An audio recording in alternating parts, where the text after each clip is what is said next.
mu gën a neex waaw mu gën a neex ñu ngi lay ziar bu baax. mais fii la ëppee. yaa ngi si jàmm. affaire yi nice na de sa waay. waaw yii ay kii la rek ay affaire yooyu rek. gisoo as fu mu génn tam. waaw fu mu génnee baax na lool.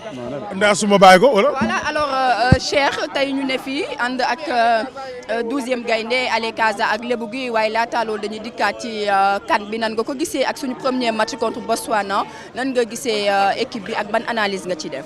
oui c'est un très bon match match boo xamante ne da nga koy gagné parce que en fait xam nga Coupe d'Afrique y a la comptabilité qui compte c'est-à-dire comment faire pour empocher les 3 points dès le premier match donc face au Botswana comme li may wax rek y a qu'un seul joueur qui a été dangereux c'est le numéro 11 qui joue au Wydad de Casablanca sinon tout le reste c'est des joueurs de petite ou bien moyenne classe soo ko bëggee ñu waxee ko noonu après c'est des matchs à gagner tout de suite pour se mettre un peu à l'abri donc on empoche les 3 points mais sooy monter en puissance ci la compétition bi di gën a compliqué mais man démb journée bu ma seetaan démb moo tax j'ai un peu de recul par rapport ak match Botswana il faut ñu fàtte ko jublu ci yeneen match yi parce qu'il y a de très grandes équipes d'ailleurs il y a de très grandes équipes xam nga pour nous qui observons parce que man je prends le temps de suivre tous les matchs xëy na ñu bëri dañuy wax de manière superficielle mais je prends le temps de suivre le Cameroun de suivre l'Algérie avec de très bons joueurs Badawi qui est à Nice c'est un joueur exceptionnel tu prends l'exemple de Mahrez qui rate presque pas d'occasion nga jël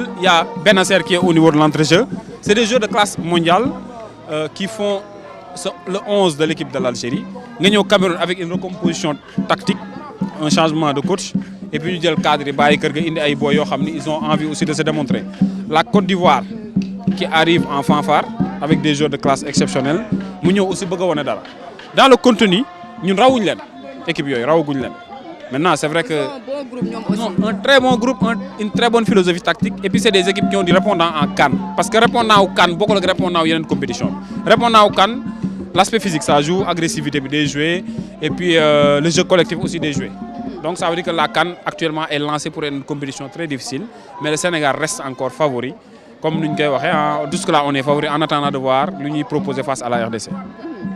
On est à l'aube d'un match boo xam ne mën nañ ko wax c'est la finale du groupe entre le Sénégal ak ki nga xam ne mooy RD Congo ñi ngi naan confirmation pour le Sénégal on se rappelle si match bi ñu joué fële ce Congo éliminatoire coupe du monde ñii nag revanche pour RD Congo est-ce que c'est état d'esprit boobu ñaar lañu par exemple pour Sénégal est-ce que c'est état d'esprit confirmation ne dama war a gagner waat Congo par force loo war a taxawee si match bi. non loolu erreur lay doon quoi en fait je pense que l'entraîneur et les joueurs sont conscients que c'est pas une revanche parce que c'est deux tableaux différents tey le tableau des éliminatoires de la coupe du monde n'est pas le même tableau que la CAN parce que en CAN c'est des matchs de groupe qu'il faut gérer de manière linéaire match par match comme ni ñu koy waxee d'habitude il fallait régler tout de suite une équation on l'a réglé on dépasse ce match mais match RD Congo bi ce sera un match très compliqué. Congo actuellement dafa am une grande équipe avec beaucoup plus d'évolution moom la ñu nemmeeku ginnaaw ñun ba ñu ko gagné woon ba pare match bi nag nan la ci Sénégal war a duggee ci bile match. oui match bu compliqué lay doon match bi deuxième ballon moo koy gagné. deuxième ballon moo koy gagné. match bi deuxième ballon moo koy gagné. xam ngeen li ma wax deuxième ballon mooy kuy njëkk ci bal buy rebond yooyu gagné match parce que y aura un. non nañ laa ko wax affaire la daam loo mës a wax. waaw daam loo mës a wax ne dañoo toog bay débrief match ay Marocains envoyé ko ne gars yi def nañ traduction li nga doon wax moom nii am équipe bi ñu doon jouer moo def traduction li mu doon wax kon léegi nañ wax wala. xam nga keroog daa am wax bu wax Sénégal. waaw woo nañ ma États-Unis France Allemagne ñu bëri dëggal wax ji ñenn ñi ne déedéet mais Jackson bàyyi leen ko xel. si kàddu. ci 10 années yi nii ñu nekk nii Jackson il reste le meilleur attaquant du Sénégal am na li ma la ci waxoon. mu indi coow mais bàyyi leen ko xel position wu Jackson mën na rey équipe parce que il a une certaine vision dans le jeu il a de la verticalité il apporte des solutions keroog il a fallu que ñu change de rythme de jeu il s'est fixé fa lañ ko fekk parce qu'il bougeait trop xam nga sooy bouger tu donnes pas beaucoup de solutions mais lorsqu'il s'est fixé il a marqué un joli but mais face à la RDC le danger mooy il faut ñu gagner les deuxièmes ballons parce qu'il y a Moutou Sami au niveau de l'entrejeu il y a un joueur comme Sadiki qui est au niveau de l'entrejeu c'est des joueurs qui sont très performants quand il s'agit de récupérer la balle te balle bi ku ci njëkk yaay gën a dangereux parce que ñoom aussi ils ont un jeu vertical qui est souvent écarté sur les côtés et qui peut être un jeu très dangereux pour l'équipe du Sénégal qui n'aime pas défendre ñun on n'aime pas défendre tout le temps su ñuy défendre on peut encaisser bêtement des buts donc bu ñu nangoo génn pour défendre et pour ñu bañ a défendre il faut ñu nangu deuxième ballon yi c'est là où j'ai beaucoup apprécié Idrissa Gana Gueye qui a fait de très bonnes performances face au Botswana. Un joueur sur qui on peut compter parce qu'à Everton, c'est le même travail qu'il fait. Avec James Garner au niveau de l'entrejeu, il fait un excellent travail. Donc, Amna Yakarni, l'on traduire en action au niveau de la CAN pour nous mener un double pivot assez conséquent. Mais match Kerogbi, si j'étais à la place de Pape Gueye, je ne mais match Bini, il sur la Pape Gueye. Bini, il sur la Pape Gueye. Pour Kerogbi, il doit place. Bini, il est sur la Pourquoi nous sommes sur la Pape Gueye au milieu? Parce que c'est la bataille au niveau du milieu de terrain. Donc il y aura une certaine combativité et puis le jeu sera beaucoup plus vertical. Keroog ñun ñoo moomoon balle bi mais cette fois-ci xëccoo lay doon loolu mooy nekk clé bi quoi. Keroog la balle elle nous appartenait mais cette fois-ci ku ci njëkk nga lancer say attaquants noonu lay demee quoi.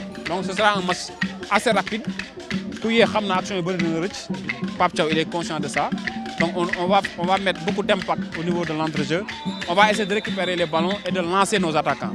Mais avantage bu Sénégal am mooy Ndeye Astou munoo xam kan mooy dugal. ñëpp buteur lañ ñëpp ay buteur. ku ne mën naa dugal ku ne. à tout moment surprise day. à tout moment moo tax surnombre boobu di ñëw c'est ça qui fatigue les défenses adverses parce qu'on arrive en surnombre nos joueurs arrivent lancés donc à partir de ce moment on peut créer des doutes à toutes les défenses adverses parce qu'on a véritablement de très bons joueurs.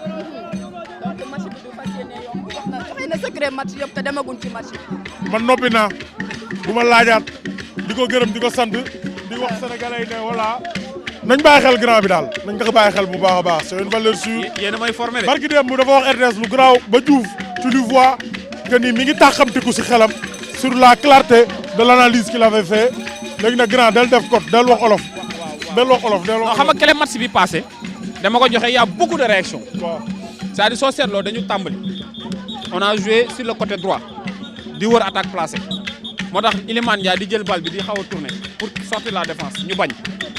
léegi suñu bañee li nga mën a def mooy nga apporter un joueur qui est lancé joueur bi bu ñu lancé mooy Jacobs mu jógee ci latéral bi ñëw mais suy ñëw vitesse lay indi su indee vitesse ñu defal ko appui day surprendre défense bi parce que côté Iliman amul vitesse.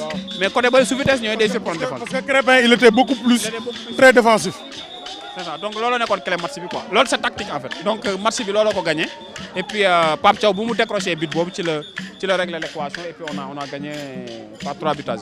le management de Pape Thiaw ak le coaching de Pape Thiaw ñu bëri Pape Thiaw bi muy ñëw il était très sous-coté dégg na lu ne mais le management de Pape Thiaw ak le coaching de Pape Thiaw. mais Pape xam nga ñu bëri dañuy wax mais xamuñu ko quoi comme li El Hadj Diouf wax na ko Pape c'est quelqu'un qui réfléchit en temps réel parce que match yi pour nga lijjanti ko man match yi damay toog ci tribune bi di gis clé yi nii mais loolu il faut quand même nga am benn lecture boo xam ni boo ko lecture kuy seetaan.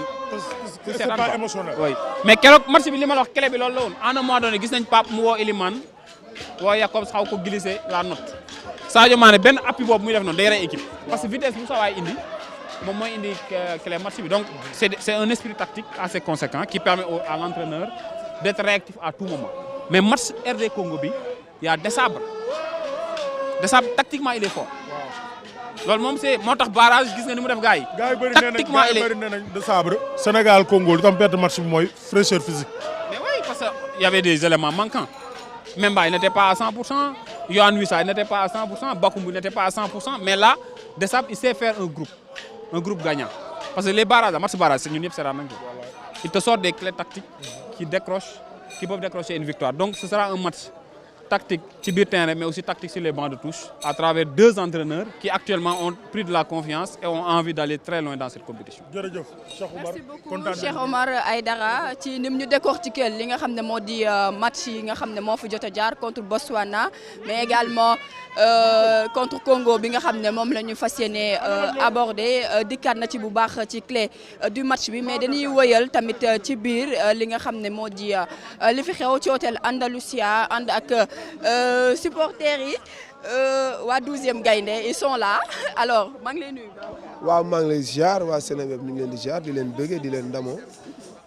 alors nan ngeen di dundee ambiance su CAN bi waa 12e Gaïndé ak nan ngeen di waajalee match yi gis nañu contre Botswana li ngeen indi woon mais lan ngeen fas yéene indi également contre Congo. waaw comme contre Botswana li ñu indi woon rek xam nga li ñu naan tombé moo waral ay gaaf boo xoolee nu ñu dajaloo nii Ale Casa 12e Gaïndé lébu gi ñu ngi koy soogay def quoi dajaloo ci benn hôtel loolu li ma ci gën a neex jour yi dafa mel dañoo sentir loolu déggoo moo tax ñu def groupe de supporters bu ne benn bii te xam naa ni chaque match noonu lay demee chaque match 3 lay doon di gën a pousser équipe bi vers la victoire te incha allah xam naa ni dinañ bii passé li ñu defoon noonu dinañ ko gën a doubler mu gën a am masse bu gën a bari incha allah ñu pousser l'équipe vers la victoire. loolu moo tax ñu naan mbooloo mooy doole. mbooloo mooy doole comme l'avait dit la fédération sénégalaise de football manko wuti ndam li bi dañuy defaat manko wuti waat ndam li. nan ngeen organiser woo puisque 3 groupes ngeen mais sentiruñu ko nan ngeen organiser woo bay assurer li nga xam ne moo di ambiance. bon boo gisee ni ñu booloo ba nekk benn nii xam na ñun ñëpp ay sénégalais lañu lu toll ci 19 millions de sénégalais ñu tànn ñu ñëw kon bu ñu ñëwee dañu war a booloo nekk benn ñu pousse équipe bi vers la victoire ñu xam ni c'est le Sénégal qui gagne waaw.